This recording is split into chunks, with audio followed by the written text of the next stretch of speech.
सारे business ideas जो हैं नौजवानों के वो चाय के ढाबे पे बैठ के डिस्कस होते हैं और यहाँ से फिर कोई ऐसा बिज़नेस निकलता है जो सक्सेसफुल होता है, दुनिया में नाम बनाता है। पाकिस्तान में एक वो चाय वाला भी था, वो ब्रांड बना, अर्शद चाय वाला। सवाल ये है कि आप नौजवान लोग और हम सब जो इंटरनेट इस्तेमाल करते हैं उसकी स्पीड कैसी है? पाकिस्तान में तो इंटरनेट की बहुत ज़्यादा स्पीड नहीं है, कोई पूछने वाला नहीं है।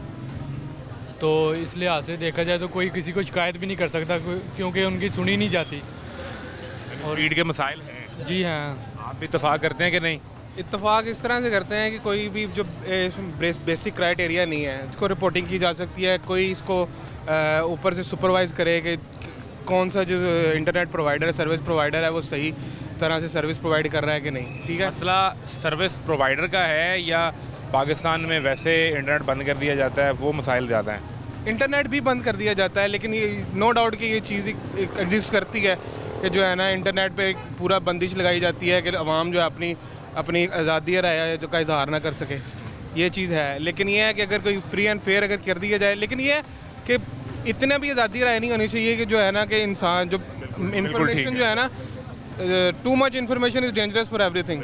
ठीक है ना, इस तरह ये होता है कि आप समझते हैं कि जहाँ गवर्नमेंट के एंड से मसाइल है, वहाँ जो प्रोवाइडर इंटरनेट प्रोवाइडर है उस पर चेक एंड बैलेंस नहीं है, वो आवाम को चार्ज कर रहा है लेकिन सर्विस नहीं दे रहा। ठीक है। अता तारड़ हैं वज़ीर इत्तलात जी, वो ये कह रहे थे अगले दिन कि पाकिस्तान में सस्ता तरीन और बेहतरीन इंटरनेट है। ये कोई उनका ये अपना क्लेम है, वो अपने कह सकते हैं, लेकिन ऐसा रियलिटी नहीं है। ये रियलिटी नहीं है जी। कितना ज़रूरी है डेली लाइफ में इंटरनेट? अब तो हर चीज़ के लिए इंटरनेट की ज़रूरी है। किसी ने किसी को पैसे भी भेजने हैं तो हमें इंटरनेट की ज़रूरत है कि जल्दी से जल्दी पहुंच जाएं, अगला काम जल्दी से जल्दी हो जाए। और किसी ने कोई सर्च भी करनी है तो इंटरनेट तो चाहिए। आपका कितना कुछ इस्तेमाल होता है इंटरनेट का? सिर्फ सोशल मीडिया ऐप्स चलाने के लिए या कोई कारोबार या काम के सिलसिले में भी इस्तेमाल करते हैं? ये है कि हम हर चीज़ में इंटरनेट की ज़रूरत अब पड़ गई है। हर किसी ने अपना ऑनलाइन बिजनेस स्टार्ट कर लिया, किसी ने भी कोई स्टार्टअप स्टार्ट करना है तो उसे इंटरनेट की ज़रूरत है। अपनी कोई भी मार्केट की वैल्यू करनी है और उसे इंटरनेट तो चाहिए अपनी चीज़ लोगों तक पहुंचाने के लिए, अपना पैगाम लोगों तक पहुंचाने के लिए। अगर मैं ये कहूँ कि जिस तरह मैं ये जो है, जैसे एक ये कहा जाता है कि रोटी कपड़ा मकान, अब ये इंटरनेट भी रोटी कपड़ा मकान की तरह बेसिक नेसेसिटी बन चुका है।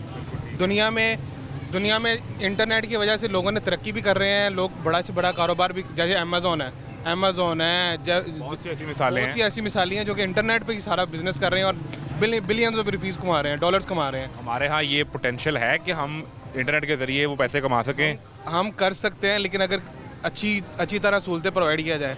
ये बेसिक नेसेसिटी, अगर बेसिक नेसेसिटी मिलेगी तो इंसान तरक्की करेगा ना। हमने पहले इस पर एक प्रोग्राम भी किया था कि जो बिलावल भुट्टो हैं उन्होंने कहीं तकरीर करते हुए कहा था कि अब जो तरक्की है वो सड़क, नाली, गली बनवाना नहीं है, वो ये है कि आप आवाम को कितना अच्छा इंटरनेट फराहम करते हैं और उनके लिए कितनी जदीद सहूलियात फराहम करते हैं। तो ये हकीकत है जी, इस बात में हकीकत है, लेकिन वही तो इस चीज़ को प्रोवाइड करने वाले हैं। अगर खाली क्लेम करी जाएंगे तो नहीं होएगा, तकरीरों से काम नहीं चलेगा। उनको चाहिए कि अगर वो इस चीज़ का क्लेम कर रहे हैं कि इंटरनेट ज़रूरी है तो फिर प्रोवाइड भी करें इंसान को, क्योंकि वो एक गवर्नमेंट का हिस्सा है ना, वो PMLN के साथ इत्तेहादी हैं उनके, जिनका इत्तेहादी हैं, तो उनको चाहिए कि इस चीज़ को इम्प्लीमेंट करें अगर वो क्लेम कर रहे हैं तो। बिल्कुल ठीक है। और नौजवान जो है वो जब इंटरनेट के मसाइल पैदा हो जाए, क्योंकि इसलिए फोकस इस पे है कि 2025 यानी हमने इस सदी का एक हिस्सा गुजार दिया है और इसके बावजूद हमारे यहाँ, मैं मिसाल आपको एक दूँ, हमारे एक दोस्त हैं वो सऊदीया गए और वो वहाँ का जो पब्लिक इंटरनेट है जो आवाम के लिए मुफ्त खुला हुआ है, उसकी स्पीड 300 MB/s तक आ रही है। अब ये मैं प्राइवेट की नहीं बात कर रहा, पब्लिक इंटरनेट की बात। अब इंटरनेट की जो नई जनरेशन आ रही है ना, वो AI की तरफ जा रही है और AI की तरफ जा रही है। और जो अब मैंने कहीं से पढ़ा था कि अभी जो जनरेशन पैदा हो रही है, वो अल्फ़ा जनरेशन ख़त्म हो रही है और बीटा जनरेशन शुरू हो रही है। यही जनरेशन जो है ना आगे जाके देखेगी, अगली सदी देखेगी। तो इसी इन्फॉर्मेशन वो जनरेशन होगी जिन्होंने जो आर्टिफिशियल इंटेलिजेंस को देखा होगा, वो सारी इनमें नई इनोवेशंस करेंगे। जो आज 2025 में पैदा होगा, हाँ, वो अगली 2301 देखेगा। हाँ जी, वो देख सकेगा। ठीक है, अब बात यह है कि अगर जो पाकिस्तान में इंटरनेट के हालात ऐसे रहे तो वो कैसे वो तरक्की कर सकेंगे, दुनिया के साथ कैसे कम्पीट कर सकेंगे? तो पता ही नहीं है किस बला का नाम है। हाँ जी, पाकिस्तान इंटरनेट की सर्विस के लिहाज से आखिरी मुल्क, सेकंड लास्ट मुल्क है जो इतना घटिया सर्विस दे। हाँ जी, बेहतरीन है दुनिया में। ये सच तो नहीं है ना? सच नहीं है? नहीं। बड़ी मेहरबानी जी, बड़ी मेहरबानी सर, आपका बहुत शुक्रिया। और चाय असल जो जो जो थड़े पे बैठ के चाय के ढाबे पे जो डिस्कशन होती है ना, वो बताती है कि आपके मुल्क का जो नौजवान है वो क्या सोच रहा है। वो ये सोच रहा है कि पाकिस्तान में इंटरनेट की फ्राहमी नीचे से दूसरे नंबर पर है। ये सूरत